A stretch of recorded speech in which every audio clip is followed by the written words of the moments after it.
हूं अनिला जी, बंगाल की जीत की आपकी पार्टी को बहुत बधाई, खास तौर पर बंगाल की। बाकी असम भी आप लोगों ने जीता है।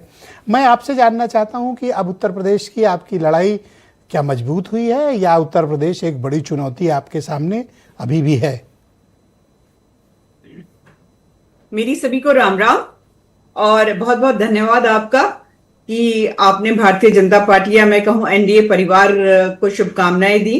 और ये जीत जो है ना केवल भारतीय जनता पार्टी या एनडीए परिवार की है, परंतु मैं कहूंगी कि हर एक वो वोटर, सपोर्टर, कार्यकर्ता जिसने अपना योगदान इन पांचों राज्यों में दिया है, उन सबको ढेर सारी शुभकामनाएं, बधाई। जहां हमने जीत हासिल करी है वहां पर हमें अपने कार्यकर्ताओं के ऊपर, वोटर्स के ऊपर बहुत मान है। और बाकी जहां पे हम नहीं आ पाए हैं सरकार में, आप देखिएगा कि आगे हम वहां पर भी आएंगे। खैर, जिस प्रकार का रिजल्ट पश्चिमी बंगाल में आया है, इसमें कोई दो राय नहीं है कि पैर कांप रहे हैं।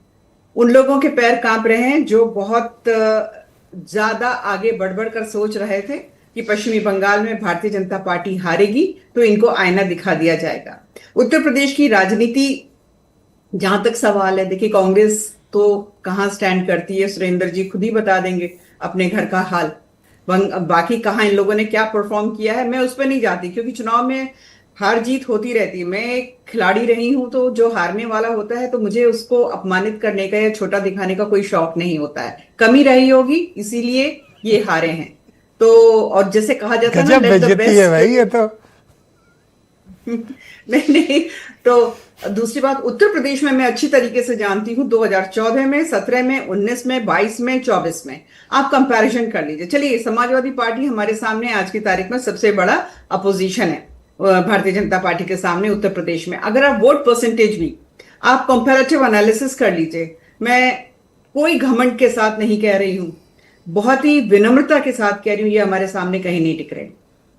क्योंकि इन्होंने तुष्टीकरण की राजनीति करी, क्योंकि इन्होंने महिलाओं का अपमान किया, क्योंकि इन्होंने सनातन का सदैव अपमान किया। और इतिहास गवाह है, हिस्ट्री इज द विटनेस। आप हाल फिलहाल के चुनावों में भी देख लीजिए, जिसने भी महिलाओं का अपमान किया, जिसने भी सनातन को आतंकवाद से जोड़ा, उसका अपमान किया, वो धाराशाही होगा ही होगा। जो ये कहता है शक्ति को कमजोर करो, तो फिर शक्ति ने तो अपना जलवा दिखाई ही दिया कि शक्ति में कितनी ताकत। अच्छा, जब ये आरोप लगाता है अपोजिशन की आप चुनाव आयोग का, ईडी का, सीबीआई का, सेंट्रल पैरामिलिट्री फोर्सेस का दुरुपयोग करते हैं खुलेआम, तो आपके पास इसका कोई ठोस जवाब होता है? देखिए, मैं क्या बताऊं, इन लोगों को एक बात समझ में नहीं आती है।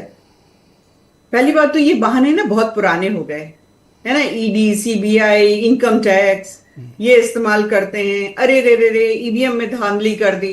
पर हाँ, इस बार ममता दीदी ने एक नया बहाना ढूंढा कि मेरे कार्यकर्ताओं को पीटा, मुझे लात मारा, मुझे धक्का मारा, मेरे को देखने नहीं दिया जहां काउंटिंग हो रही थी। एक नया बहाना, वो इनोवेटिव बहाना लेकर आई, पर चलते नहीं है ये बहाने।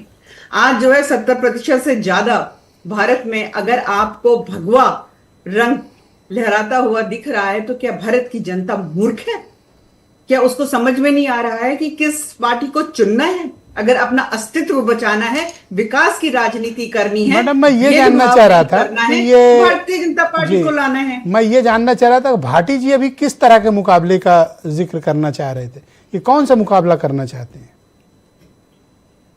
भाई देखिए, भाटी जी जो हैं बहुत सीनियर हैं और मेरे ख्याल से समाजवादी पार्टी में बहुत कम ऐसे प्रवक्ता हैं जो इतने पढ़े लिखे और समझदारी से और बहुत विनम्रता से कायदे से तो उनका बायोडाटा पढ़ने लगी। मैंने पूछा कि उन्होंने किस तरह के मुकाबले की चेतावनी दे रहे थे। जो तारीफ की बातें करूंगी ना, मेरे पश्चिमी उत्तर प्रदेश के आप तो लड़ाई, ये क्या, तो भेदभाव वाली बात हो गई। हमारे दुबे जी के लिए तो आपने कभी नहीं कहा, मेरे इलाके से आते हैं, दुबे जी के लिए आप कभी नहीं बोलती हैं, बेचारे जान दे दिए आपकी पार्टी के लिए, कभी दुबे जी के लिए एक अच्छा शब्द नहीं बोला। अच्छे इंसान है, गलत पार्टी में है, ठीक है।